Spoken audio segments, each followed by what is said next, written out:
मोहतरमा सायरा बानो साहिबा। शुक्रिया जनाब स्पीकर। वो आपने कहा ना सलाउद्दीन भाई के शादी ब्याह महंगे हो गए हैं, तो इसका आसान तरीका है कि खामोशी से कर लें, 4 साल बाद मीडिया निकाल लेगा, पता ही ना चले किसी को। स्पीकर साहब, कल तो आए इसाक साहब और एक बम गिराकर चले गए, तो उनको वो रुके भी नहीं, आपने मुझे वक्त भी नहीं दिया। उनको तो मुबारकबाद पेश करनी थी यहाँ आने पर कि 4 साल कैदो बंद की सऊबतें उठाई और उसके बाद वो आए और यहाँ पर हमें भले बम भी गिराया मगर अपना चेहरा दिखा दिया।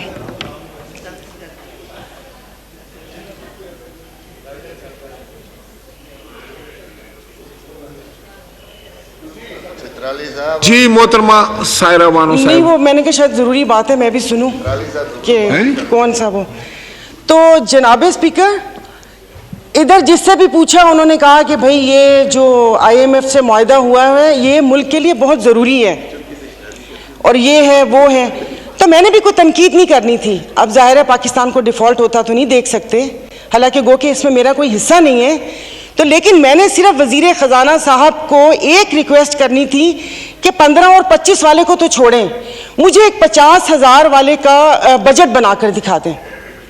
आप मुझे बजट बनाकर दिखा दें, मैं आपको इसको भी मैं आपको वोट दूंगी और आइंदा आने वाले आपके फैसलों को भी मैं सेकंड करूंगी।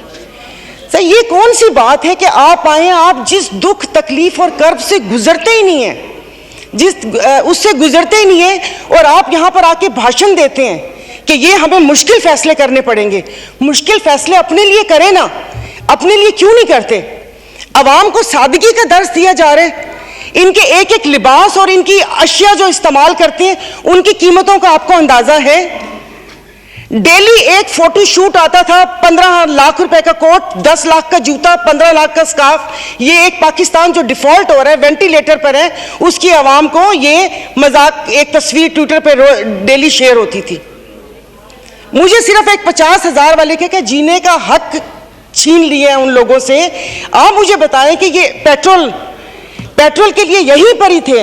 मेरी एक और आपसे रिक्वेस्ट है कि कोई ऐसा रूल है कि जो हुकूमत है वो यहीं बैठी रहे और अपोजिशन की वो बेंच हो जाए, क्योंकि मेरे ख्याल में इन बेंचेस में, इन चेयर्स में कोई प्रॉब्लम है कि यहाँ पर बैठने वाला बोलता है और वहाँ पर जाकर सुम्मुन बुकमुन उम्यून बन जाते हैं ये लोग, इनकी जुबान नहीं चलती।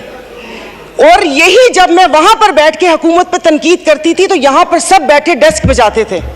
आज जब मैं यहाँ पर खड़ी होकर हुकूमत पर तनकीद करती हूँ तो उन सबको प्रॉब्लम होता है। तो जनाब स्पीकर, इन्होंने तो यहाँ तकरीर कर दी, इस तकरीर के बाद अगर इतनी हिम्मत है, कल मैं एक ग्रोसरी शॉप तक गई थी, वो भी कोई F6 नहीं गई थी, यहाँ कोई चाइना मार्केट के पीछे कोई दुकान है, वहाँ पर जाकर आप लोगों की तकलीफ, उनकी आंखों से उनका अंदाज़ा लगा लें। मुझे यहाँ पर कल ये करंट डेफिसिट और खुदा जाने क्या क्या बता रहे थे, मैं या आप अपने हलके में जाकर किसी गरीब आवाम को क्या इनको करंट डेफिसिट बताएंगे कि हमारी अय्याशियों से तुम लोग इस हाल तक पहुंचे हो, अब तुम ही लोगों को बर्दाश्त करना पड़ेगा, ये कुर्बानी तुम लोगों को देनी पड़ेगी। लेकिन फिर मैंने सोचा कि कुर्बानी तो हलाल जानवर की जायज़ है, तस्मीन हम हलाल हैं, जिनकी कुर्बानी नहीं है उनकी कुर्बानी जायज़ नहीं है। अब आप देख लेंगे कि यहां पर उठते ही जो बोला था, मैं आज इस फोरम पे अपनी पार्टी की तरफ से, मुस्लिम लीग फंक्शनल और सदर पीर पगारा और सदरुद्दीन शाह की तरफ से, मैं आप बिलावल साहब को मैं दावत देती हूं कि आप सिंध से महंगाई मार्च शुरू करें, हम आपके साथ हैं। और मैं अपने एमक्यूएम के भाइयों को भी कहती हूं कि वो वहां से यहां आए थे ना कि महंगाई है, तो ये वक्त है अपनी महाजर कौम के सारी गिले दूर करने का कि तब भी आप लोगों के साथ थे महंगाई के लिए और आज भी इस हुकूमत को लात मारी है इस महंगाई की वजह से। लेकिन हम यहां पर बैठ के सिर्फ बातें करेंगे। यहां पर मेरी कुछ मेंबरान से बात हुई है, नाम नहीं लूंगी मैं, एक से मैंने कहा कि कल तुम डेस्क तो ना बजाते, सुन ली थी तकरीर, कहता गरीब पैदा क्यों होता है, गरीब का कसूर है। इधर किसी ने मुझे बोला कि मुसलमान को सब्र और शुक्र का दर्स दिया गया है, सब्र शुक्र करें, पूरी दुनिया में महंगाई है। मैं टिम हॉर्टन्स और क्या कहते हैं PSL का मैच देखने वाले और कराची 2 दरिया में खाने वालों की बात नहीं कर रही, मैं उसकी बात कर रही हूँ जिसके 5-5 बच्चे और एक बाइक है, वो पेट्रोल भरवाएगा, दवाई लेगा या क्या करेगा। इन्होंने यहाँ पर वो कहते हैं ना कि शहद में घोल घोल के यहाँ पर सारा ये बजट बता दिया। मैं वैसे लिखा हुआ पढ़ नहीं सकती, इसलिए कि उसमें जज्बात नहीं होते, वो रीडिंग होती है। जैसे कल परसों ये वजीर खजाना साका साहब ने आके बिना जज्बात के यहाँ पर आकर कागज पढ़ के और ये जा और वो जा दूसरे के ऊपर, और पीछे यहाँ पर बैठे हुए सारे पीछे डेस्क पे जा रहे थे कि उसने वो कर दिया, क्योंकि इनकी तो दुकान चल रही है। मैं उस दिन नहीं थी, मैं उनको खराजे तहसीन पेश करती हूँ मुफ्ती अब्दुल शकूर को कि जिन्होंने एटलीस्ट इन 2 वजारतों के कपड़े उतार कर हम लोगों को दिखाए। ये ऐसे नहीं होगा। मुझे बताएं कि वो अवाम ही नहीं रहेंगी तो आप लोग हुकूमत किस पे करेंगे? और बिजली की बात कर रहे हैं तो आप मुझे बताएं कि आईपीपीस के मुआहदे किसने किए थे? आईपीपीस के मुआहदे तो इन्होंने किए। स्पीकर साहब, आपकी तवज्जो चाहूंगी। और कल उन्होंने कहा कि हुकूमत जैसे ही संभलने वाली थी तो सैलाब आ गया। तो जनाब स्पीकर, मुझे माफ कर दीजिए, जिस वक्त सैलाब आया तो उस वक्त तो हम अपनी जिंदा दिली का सबूत दे रहे थे। 75 करोड़ आवाम के खून पसीने और टैक्स की कमाई से हम यहाँ पर तकरीबात कर रहे थे।